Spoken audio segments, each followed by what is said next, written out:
இந்தியாவுக்கு ஆட போற பிளேயருக்கு வாய்ப்பு தராம விட்டுட்டேன், தோல்விக்கு காரணம் இதுதான். ஹர்திக் பாண்டியா வேதனை என்ன நடந்தது வாங்க பார்க்கலாம். நேற்று நடைபெற்ற பரபரப்பான ஆட்டத்தில் மும்பை இந்தியன்ஸ் அணி லக்னோ அணியிடம் 4 விக்கெட் வித்தியாசத்தில் தோல்வி அடைந்தது. தோல்விக்கான காரணங்கள் குறித்து மும்பை இந்தியன்ஸ் கேப்டன் ஹர்திக் பாண்டியா பேசியிருக்கிறார். டாஸ் வென்ற லக்னோ அணி முதலில் பந்துவீச்சை தேர்வு செய்தது.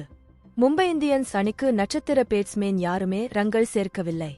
நெகேல் வதேரா மட்டும் தாக்கு பிடித்து விளையாடி 41 பந்தில் 46 ரன்கள் எடுத்தார். 20 ஓவர்களில் மும்பை அணியால் 7 விக்கெட் இழப்புக்கு 144 ரன்கள் மட்டுமே எடுக்க முடிந்தது. இதைத் தொடர்ந்து இலக்கை நோக்கி விளையாடிய லக்னோ அணிக்கு 3வது இடத்தில் பேட்டிங் செய்ய வந்த ஆஸ்திரேலியா வீரர் ஸ்டோனிஸ் சிறப்பாக விளையாடி 45 பந்துகளில் 62 ரன்கள் எடுத்துக் கொடுத்தார். போட்டி கடைசி ஓவருக்கு செல்ல பூரன் 14 பந்துகளில் 14 ரன்கள் எடுத்து லக்னோ அணியை வெற்றி பெற வைத்தார். மும்பை அணி நடப்பு ஐபிஎல் தொடரில் மொத்தம் 10 போட்டிகளில் விளையாடி அதில் 7 போட்டிகளை தோற்று 3 போட்டிகளை மட்டுமே வென்று இருக்கிறது. இதன் காரணத்தால் ஏறக்குறைய அந்த அணியின் பிளே ஆப்சுற்று வாய்ப்பு முடிந்துவிட்டது என்று கூறலாம்.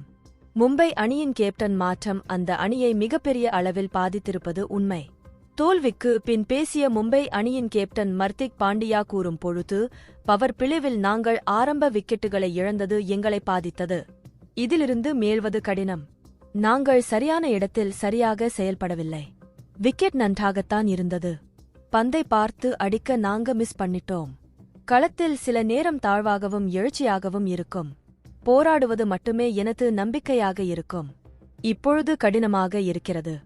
இந்த போட்டியில் இருந்து கற்றுக்கொள்ள நிறைய விஷயங்கள் உண்டு.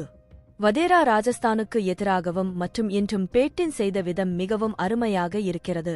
ஆரம்பத்தில் டீம் காம்பினேஷனுக்காக அவருக்கு அணியில் இடம் கொடுக்க முடியவில்லை. கடந்த ஆண்டும் அவர் சிறப்பாக செயல்பட்டு இருந்தார்.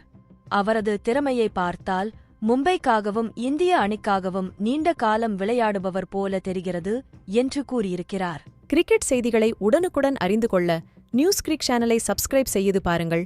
நன்றி, வணக்கம்.